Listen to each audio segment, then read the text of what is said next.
சிந்து சமையல் செய்கிற அடுப்பு திடீர்னு வேலை செய்யாமல் போயிடுது. சிந்து என்ன பண்ணன்னு தெரியாமல் முடிச்சுட்டு இருக்காங்க. அப்போ சிவா வந்துட்டு என்னாச்சு சிந்து, ஏன் நின்றுட்டு இருக்க அப்படின்னு சொல்லிட்டு கேட்டதும், என்ன தெரியல டாக்டரே, அடுப்பு திடீர்னு வேலை செய்ய மாட்டேங்குது அப்படின்னு சொல்லிட்டு இங்கே சிந்து சொன்னதும், சிவா இருந்துக்கிட்டு இரு சிந்து வெயிட் பண்ணு அப்படின்னு சொல்லிட்டு அந்த ஜட்ஜு கிட்ட போயிட்டு, சிந்துவோட அடுப்பு வேலை செய்ய மாட்டேங்குது, அதனால அவங்களுக்கு வேற அடுப்பு கொடுப்போம், எக்ஸ்ட்ரா டைமும் கொடுப்போம் அப்படின்னு சொல்லிட்டு சொல்றாங்க. உடனேவும் அந்த ஜட்ஜும் சரின்னு சொல்லிடுறாங்க.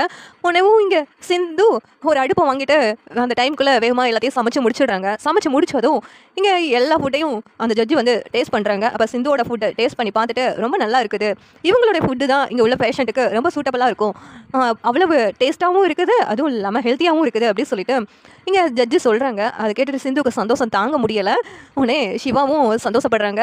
இந்த நேரத்தில் அந்த கேன்டீன் பொறுப்பை இங்கே சிந்துவுக்கே கொடுத்துட்றாங்க.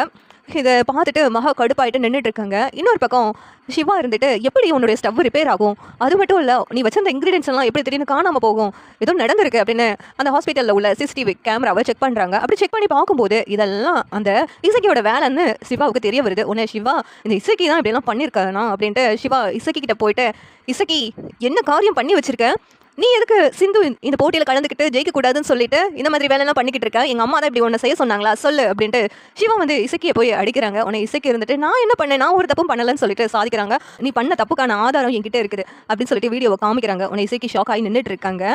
அந்த இடத்துக்கு அன்னபூர்ணி வர்றாங்க.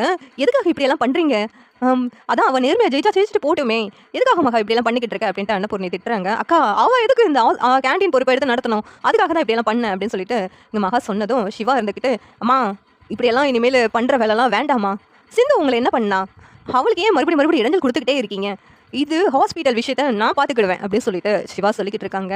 இந்த மாதிரி நீங்கள் 2 பேரும் பண்ணுறதை இனிமேலும் பார்த்தேன், அப்புறம் நான் சும்மா விட மாட்டேன் அப்படின்ட்டு சிவா கோவப்படுறாங்க. இந்த சீரியல் எப்படி நல்லா இருக்கும் நீங்கள் நினைக்கிறீங்கன்னு கமெண்ட் பண்ணுங்கள். இந்த வீடியோ லைக் பண்ணுங்கள், ஷேர் பண்ணுங்கள், சப்ஸ்கிரைப் பண்ணுங்கள். தேங்க்யூ.